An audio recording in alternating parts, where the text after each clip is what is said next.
मुझे लग रहा है तुम्हें यहाँ अच्छा नहीं लग रहा है ना? वैसे अगर मैं चाहता तो तुम्हारा इनकाउंटर बड़ी आसानी के साथ कर सकता था, पर छोड़ो। तो बोलो चक्रमणि, इस वीडियो कैमरे के सामने तुमने जो भी अपराध किए हैं वो सबके सब कबूल कर लो, तो हम तुम्हारे बारे में कुछ सोचेंगे, नहीं तो आगे जो होगा वो तुम्हारी मर्जी। ओके? गिरगिरी,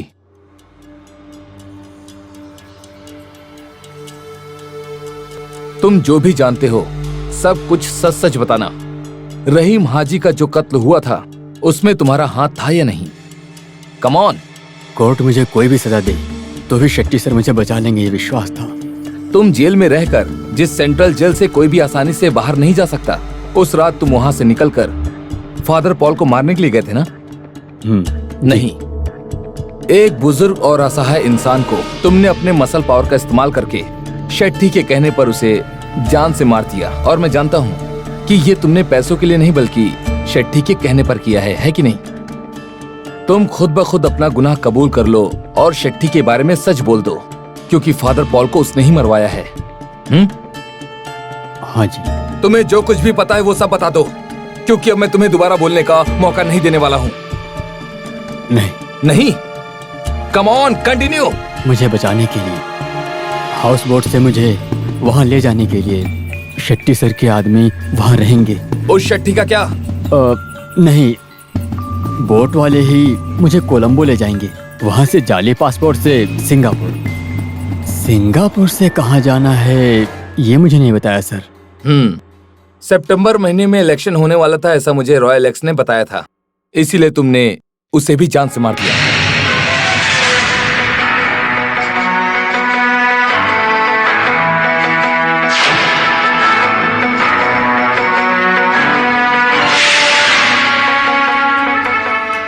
रहीम हाजी का कत्ल किया उस वशीर और शेट्टी के कहने पर, है ना?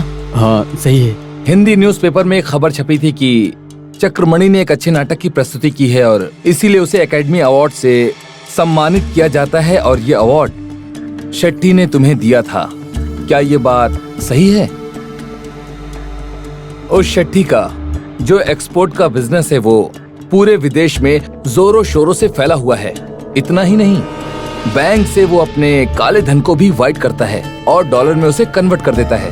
इसके बारे में तुम्हें पता भी है? मैं हूँ। नहीं पता? बोट से। कहाँ पर? कोलंबो में।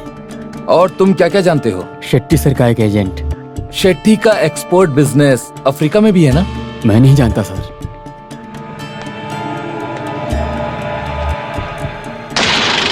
जानते हो ये क्या है? बताओ।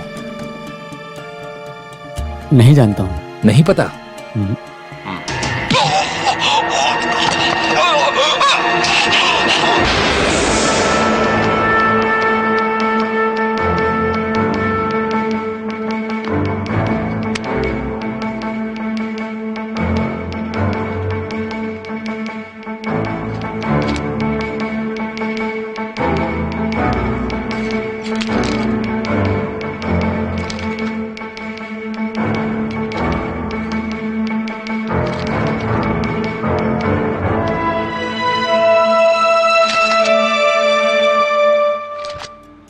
ये एफआईआर तो बहुत ही शॉकिंग न्यूज है।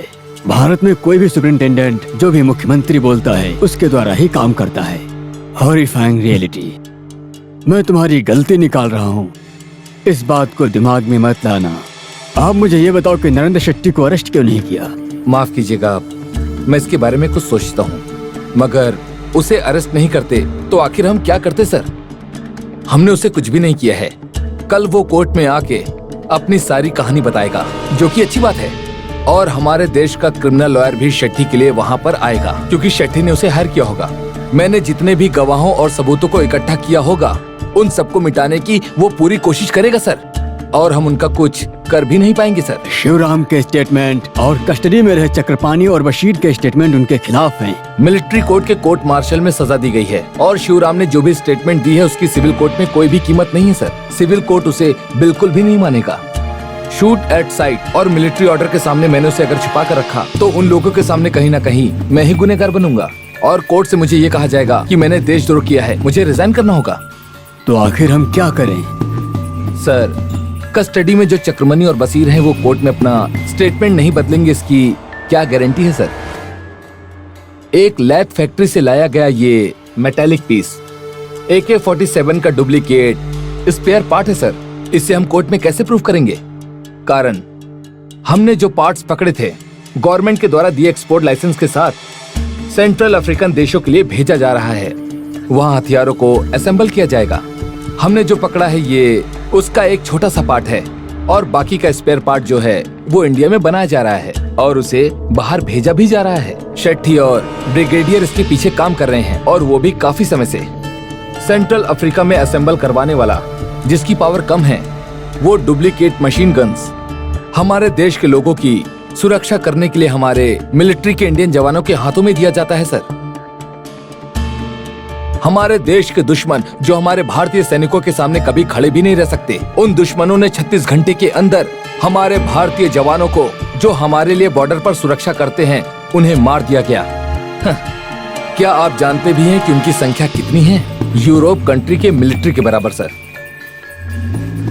देश की सुरक्षा और नियम को मद्देनजर रखते हुए सर, मुझ जैसे साधारण पुलिस वाले का कोई अधिकार नहीं है, और इसीलिए इस केस की फुल डिटेल्स और सारे सबूत मैं सेंट्रल गवर्नमेंट को हैंड ओवर करता हूँ। किस लिए? उन लोगों ने अभी तक कोई केस सॉल्व किया क्या? पूछो उनसे। बॉम्ब ब्लास्ट और टैंकर के केस का क्या हुआ आखिर? कौन जवाब देगा इसका? केस की पूछताछ चल रही है। हम मलयाली हैं, अगर हम लोग इस देश के खिलाफ काम करेंगे तो वो लोग क्या चुप रहेंगे? बोलो। यहाँ रूलिंग पार्टी और अपोजिशन पार्टी नहीं है, हम अन्याय बिल्कुल भी नहीं होने देंगे। तुम जैसे ईमानदार और विश्वास पात्र ऑफिसर ही इस केस को अच्छे से सॉल्व कर सकते हैं। तुम जो चाहो उसे करके इस केस को सॉल्व करो। सर, आपका मेरे प्रति जो भी विश्वास है मैं उसकी कद्र करता हूँ, और मैंने अपनी पूरी पावर का इस्तेमाल करके अपने देश के लोगों की सुरक्षा की, और उन्हें जहाँ जरूरत पड़ी वहाँ मैं खड़ा भी हुआ। अब आपने मुझे एक अधिकार दिया है, और जब ये हमारे स्टेट के सीएम ही मुझे ये अधिकार दे रहे हैं तो मैं उनके विश्वास पे खरा उतरूंगा। तो फिर अभी मुझे क्या करना चाहिए? An immediate and ultimate official action contacts the honourable president of India.